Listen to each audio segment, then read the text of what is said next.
Ya, pemirsa mengacu ketentuan terbaru OMC atau Operasi Modifikasi Cuaca di Jakarta dan daerah sekitarnya ini resmi diperpanjang ya. Tapi apa sih yang dimaksud dengan modifikasi cuaca? Ya, modifikasi cuaca adalah aktivitas yang mengandalkan teknologi untuk mengubah atau mempengaruhi kondisi atmosfer agar menghasilkan efek tertentu seperti mempercepat atau menunda turunnya hujan. Salah satu metode yang paling umum dalam modifikasi cuaca adalah cloud seeding atau penyemayan awan.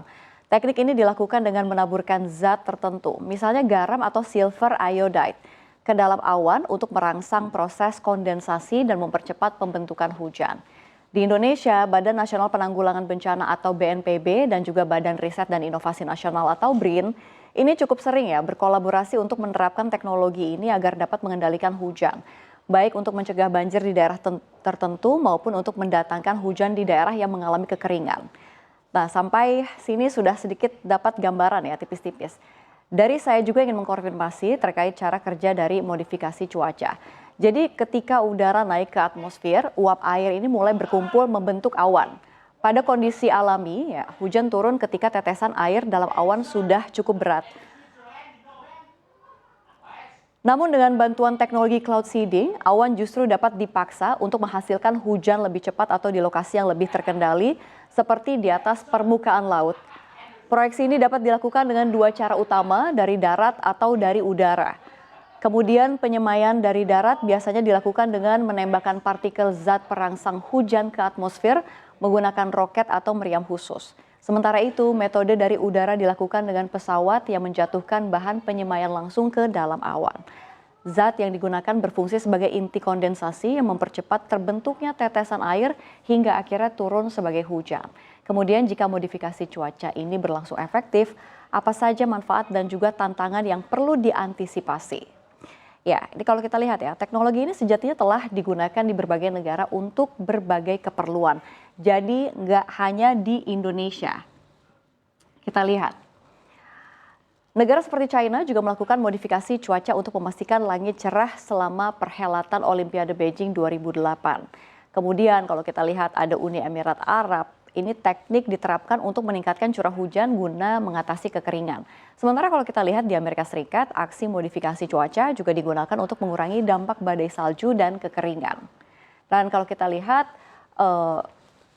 dari siaga dampak dan juga dari penggunaan teknologi modifikasi cuaca ini ya. Jadi meski banyak diminati dan diterapkan di banyak negara termasuk Indonesia, kendati teknologi ini sebetulnya juga memiliki tantangan. Pasalnya efektivitas masih menjadi perdebatan karena sulit mengukur seberapa besar dampak yang benar-benar dihasilkan oleh cloud seeding dibandingkan dengan hujan alami.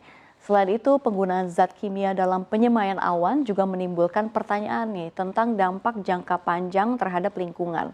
Kemudian Lembaga Penerbangan dan juga Antariksa Nasional atau LAPAN ini juga sudah pernah memperingatkan kalau teknologi modifikasi cuaca yang sering digunakan untuk meredam hujan lebat dan juga mencegah banjir ini tidak selalu efektif dan dalam kondisi tertentu justru bisa menimbulkan resiko baru.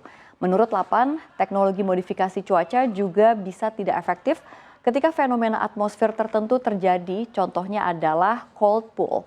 Nah, cold pool ini adalah massa udara dingin yang terbentuk saat hujan intens menguap di permukaan dan juga kemudian menyebar yang justru dapat mempercepat pembentukan awan baru dan memperluas area hujan.